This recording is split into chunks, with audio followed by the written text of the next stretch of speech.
Hello, we are speaking with Mr. Josef Huber from the Education Department of the Council of Europe. Mr. Huber, if you could tell us, why is it necessary to do something about radicalization in schools today in Europe? Thank you for this for asking me. Yes, why is it so important to do something about radicalization? Actually, radicalization in itself is probably not so bad. It depends whether this radicalization is a radicalization of ideas or of acts, and whether it leads to violence. So I would not speak against radicalization, but definitely against violent radicalization. And it's so important that school does something, because school is a place where all our young people get socialized. So it's a family, it's a peer group, and it's schooling. It's the tertiary socialization, and that's why it's so important to actually act upon that in schools.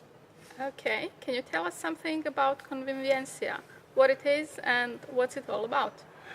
Now, you see, when we talk about countering violent radicalization, as an aim, it's not very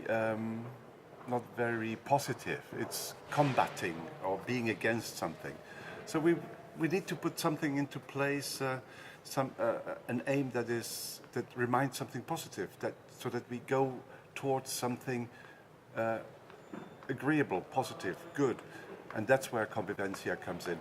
Convivencia is actually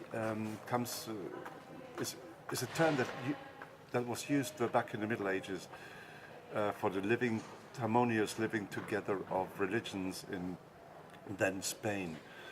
But it has been used more recently in the end of the 20th century and beginning of the 21st century in political discourse in South and Central America.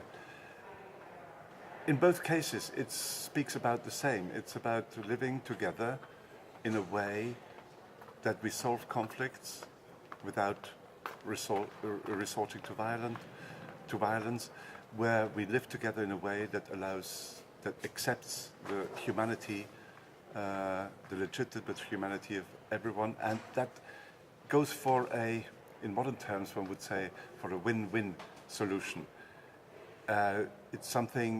Convivencia is something that is against the zero-sum game, where if somebody wins something, somebody else has to lose something.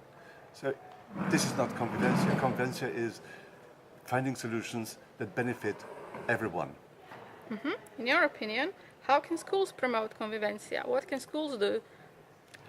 It's like with everything. I believe that the best way to promote something in school is by modeling modeling democratic action. It's actually making it experiential, making young people experience, in the case of democracy, in the case of convivencia, experiencing a respectful togetherness, where we do not deny that there are conflicts, where we do not deny that there are differences, but where the mutual respect is always there, and everybody wants to find a solution that is acceptable and serves everyone, and not finding solutions that are for part of the group and against the other part of the group. And school can do that by building and modeling the way school life happens, the way school culture is organized. In that way, this needs, of course, work on ways how to deal with each other in a non-conflictual way, in a non-violent way. This means learning how to speak to each other, showing, even if we disagree, that we respect the other one. This means cooperative learning. This means working together for a common aim, finding a solution that is a win-win for everyone.